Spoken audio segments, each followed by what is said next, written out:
I was thinking about that the other day of like, it'd be fun to sell iPods, like mum pods or something to people, that it's just all the mum episodes and you can plug your headphones into it and that's it. You can't do anything. You can't do anything else with it.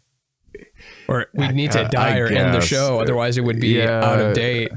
Yeah, you would need unless it had a Wi-Fi connection that only downloads new mums from a server somewhere. Yeah. I don't know. It's probably a stupid, dumb idea that's never going to work. No, we could sell it in Sky Mall Sky Mall magazine or something. All right. Well, we haven't had a lady yet. For some, we didn't? I thought what's her face was. I was just gendering everyone. Nope. Looks like it's dude. This isn't just some show by dudes for dudes. We got a Megan Death asking us for some Patreon advice as well. She says, how do you manage high functioning anxiety like people pleasing and being a perfectionist? Any tips? This seems like one that you're more on this side of than I am, even if you aren't those things. You seem like both like a little bit of a people pleaser and a perfectionist to me, at least from like where I am, which is neither of those things, not by a mile. I could stand to be a little more of each. Like I'm proud of myself when I see people and I'm like, have a great day. Like I try to throw out stuff like that now because I've been such a I do that. grumpy introvert and stuff my whole life. Like I'm not going to talk to anybody. I tell the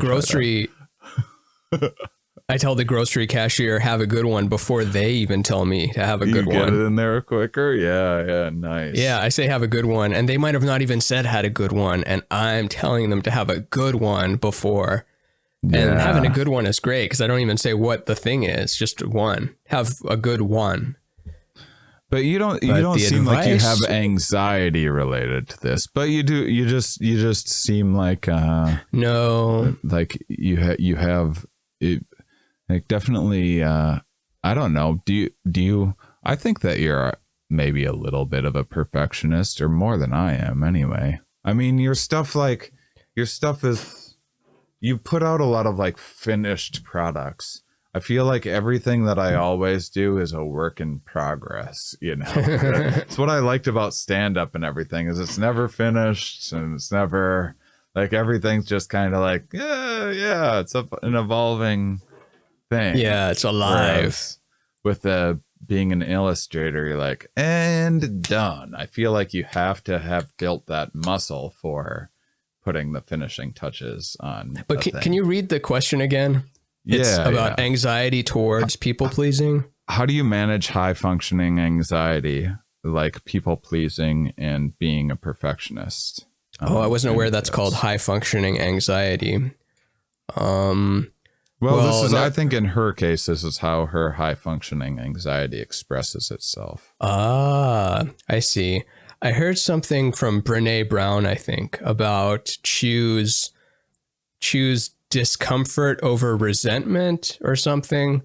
So in other words, like it's uncomfortable to say no instead of saying yes and then resenting the person. Like, hey, can you come pick me up from the airport tomorrow at 4 a.m? No, because it's my aunt's funeral or something. Instead of saying yes and then resenting them because you missed your aunt's awesome funeral that was going to have a bouncy castle and donuts or whatever was going to be there. And, man, I don't know. I know it's the advice episode, but we also said that we would only undent your can a little bit. So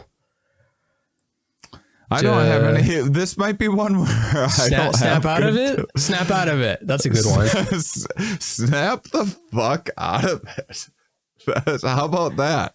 Yeah, recognize when you're doing that. Recognize when you're buying the lie and you're about to do something that you truly don't want to do, but you're just trying to not cause that little discomfort. Because truthfully, we love people who know who they are and own up to it. And then, like, for example, Brent Weinbach, for one of our friends' birthday, he's like, hey, we're going to go to this bar, Lubitsch or something. We're going to get some drinks. You should come. And he'll just be like, no, that's not really my vibe, but maybe we'll hang out afterwards. But he won't go to the birthday thing because no, it's a loud bar. I don't want to go there.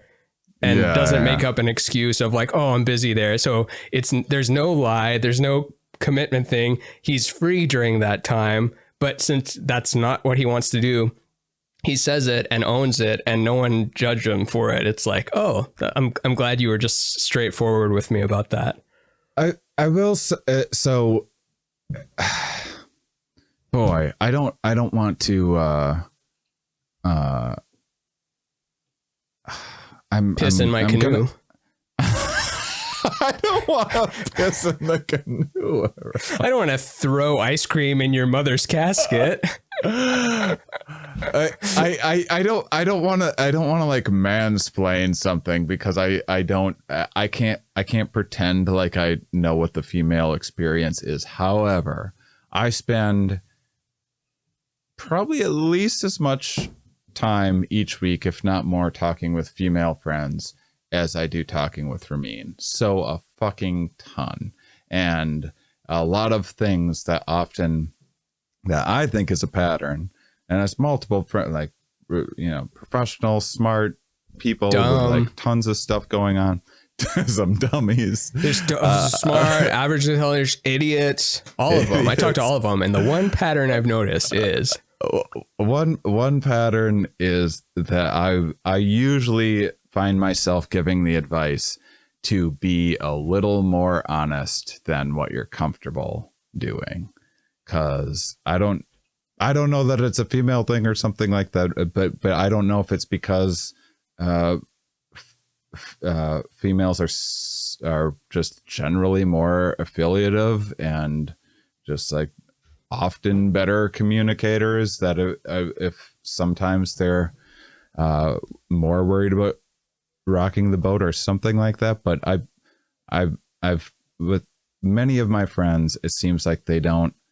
A lot of times I'm like, well, maybe the other person actually just doesn't know this is where you're coming from or whatever else. And you might be surprised if you're just a little more honest with people, what it will give you, or even just, I don't know. I guess I give that advice for like, if someone's doing stand up or podcasting or anything else, I'm just like, have you tried just being like a hair more honest with people than you're comfortable being? Yeah. And just just see what happens. Yeah. Yeah. Start with the word no, but use it joyfully. Like, you want to go skydiving tomorrow? No. And not even, so some people might want to skydive. Skydiving is cool. And not even like what was the person that you said who gave the advice, the discomfort advice, the Brene Brown. Yeah. So not even like, yeah, this is how you get what you want and you living.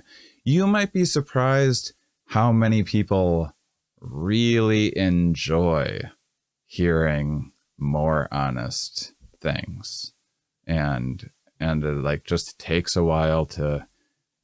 It's just a muscle that you have to build, being honest with people, and like and just.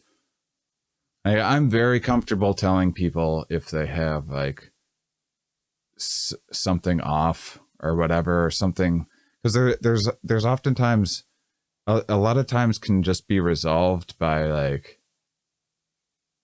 people knowing what you're thinking. Like, you just weren't on the same page, and there's no way the other person could know that you felt a certain way or something like that, and you weren't telling them.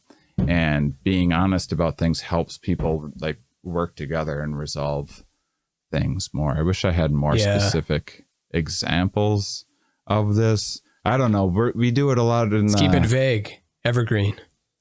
this is like we have a mom team meeting tomorrow, and this is one of the things that I've been trying to impress upon everyone lately. Like, don't hide like an issue from me or something like that, or just like do something because you don't want to like bother me or whatever else. Just like tell me what it is, because there might be, if we all do that, one of us might have a really easy solution that we already know that fixes everything and makes all of our lives better, just from being like a little more honest about it or whatever, you know? Yeah. So there's people, we want honesty, but don't say like, oh, you look like you're losing your hair. Or you look like, like say if the outfit sucks, but don't be like, oh, you're looking kind of like, you look like you're aging and you're tired. You look every day. You look like more tired and aging-y. Yeah, if you have, there's a fine line, but honest for yourself, like honest about your reality is what's important.